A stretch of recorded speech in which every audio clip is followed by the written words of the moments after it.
Alors poursuivons.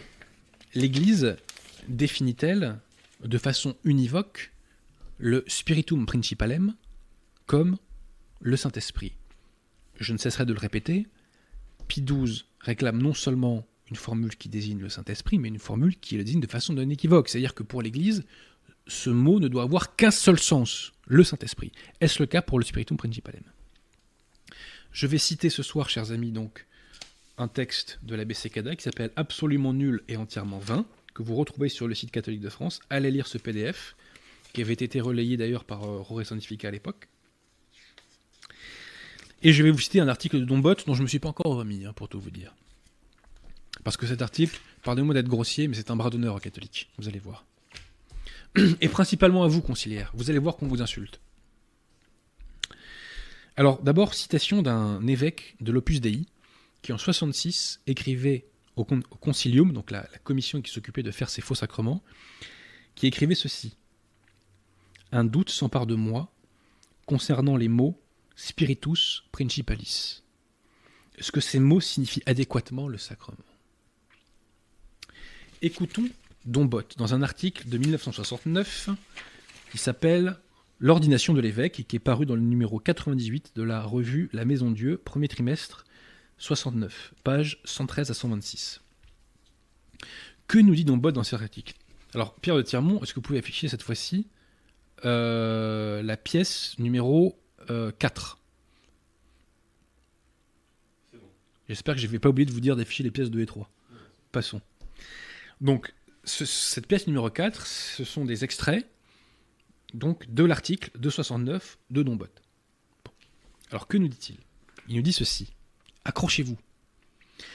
Mais on ne voit pas comment l'omission accidentelle de quelques mots pourrait entraîner l'invalidité, donc là il parle du sacrement de l'ordre, pourvu que le sens général ne soit pas altéré. Je répète, on ne voit pas comment l'omission accidentelle de quelques mots pourrait entraîner l'invalidité, pourvu que le sens général ne soit pas altéré. Bah moi je vous le dis, mon cher Dombot, si on voit comment ça peut entraîner l'invalidité, l'Église prévoit qu'un sacrement doit avoir une forme. Et cette forme, c'est une formule. S'il manque des mots dans cette formule, si la formule n'est pas dite correctement, le sacrement est invalide, même s'il garde son sens général. Dombot nous dit qu'il n'est pas nécessaire d'employer la formule consacrée par l'Église pour que le sacrement soit invalide lorsqu'on conserve le sens général. C'est faux, et je vous donne la preuve. Pour baptiser quelqu'un, il faut le baptiser avec cette forme qui est « Je te baptise au nom du Père, du Fils et du Saint-Esprit ». Si vous dites, et ça c'est un exemple que je reprends de l'abbé Sécada, je ne vais pas m'attribuer ce qui n'est pas de moi, si vous baptisez en disant « Je te baptise au nom de Dieu », vous conservez l'esprit général du sacrement, mais comme il n'y a pas la formule demandée par l'Église, eh bien, le sacrement est invalide, chers amis. Mais Dombot poursuit son idée et il en tire toutes les conclusions logiques, toutes les conséquences logiques. Et il écrit ceci, donc il nous dit que il est clair que si on nommait l'invocation du Saint-Esprit, donc l'invocation du Saint-Esprit c'est cette pièce numéro 2 que je vous avais montrée, donc toute la formule en entière, la prière consécratoire, dans le faux sacrement Paul VI, il est clair que si l'on omettait l'invocation du Saint-Esprit, cela changerait le sens de l'ordination, mais, et là on s'accroche, si on omettait par inadvertance les mots spiritum principalem, je ne vois pas ce que cela changerait. Si l'on omettait par inadvertance les mots spiritum principalem, je ne vois pas ce que cela changerait. Est-ce que vous vous rendez compte de ce qu'il dit? Il nous dit ceci. Pie XII a défini infailliblement que pour que le sacrement de l'ordre soit valide, 2 objets doivent être communiqués, la grâce du Saint-Esprit et l'épiscopat. Nous, dans notre pseudo-sacrement invalide montinien, nous ne communiquons pas 2 objets, mais un seul objet, le spiritum principalem, qui est censé renvoyer à la grâce du Saint-Esprit.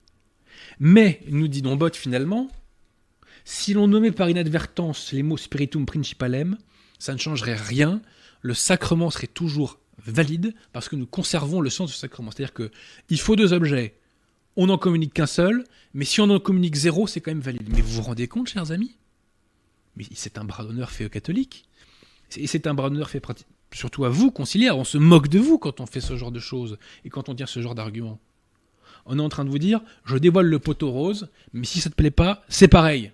C'est le même prix.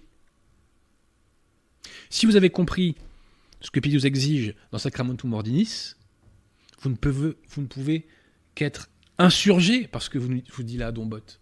Dombotte vous dit, si on ne communique pas l'objet principal donc, du sacrement de l'ordre, enfin l'un des objets principaux qui doit être dans la prière consécratoire, c'est quand même valide. Mais c'est effrayant d'écrire ça. On n'est plus dans la religion catholique là. On est dans la religion moderniste du salut universel. Je poursuis. Le spiritum principalem a-t-il un seul sens dans la théologie catholique? A-t-il un seul sens pour l'Église? La réponse est non. L'abbé Cecada en a relevé une dizaine, en se fondant sur des pères de l'Église, en se fondant sur les psaumes, en se fondant sur des théologiens, des dictionnaires, etc. Et en se fondant sur des rites, car le mot est employé dans des rites, notamment coptes, et il n'a pas le sens d'esprit souverain. Alors, l'abbé Cecada relève les sens suivants. Un esprit, donc spiritum principalem veut dire donc un esprit existant originellement, un esprit de direction, un esprit parfait comme pour le roi David, ça c'est une référence au psaume 50, un esprit généreux ou noble, Dieu le Père, Dieu le Saint-Esprit, un effet divin extérieur, un effet surnaturel de rectitude, un effet donc de maîtrise de soi, une bonne disposition, pour un abbé copte, gentillesse, charité, patience, bonté, pour un archevêque copte, connaissance des choses divines, etc. Donc on voit que le spiritum principalem a près d'une dizaine de sens, plus d'une dizaine de sens. Conclusion de l'abbé Cecada. Cette expression est ambiguë. Alors déjà, elle ne signifie jamais épiscopat, petite parenthèse, donc ça c'est un autre coup de rapière pour l'auteur anglo-saxon invoqué par Archidiacre.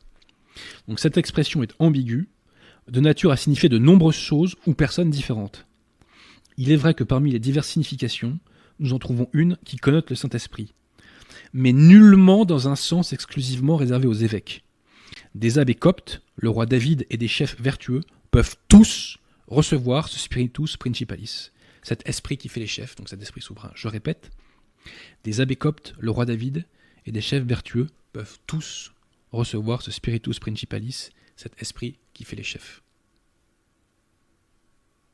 Donc non seulement la prière consécratoire, donc la forme du sacrement de l'ordre, entre guillemets, conciliaire, n'a aucune mention de l'épiscopat et ne fait mention de l'épiscopat, mais la formule qui est utilisée pour désigner le Saint-Esprit n'est pas une formule univoque comme l'exige infaillible Pie XII en Sacramentum Ordinis.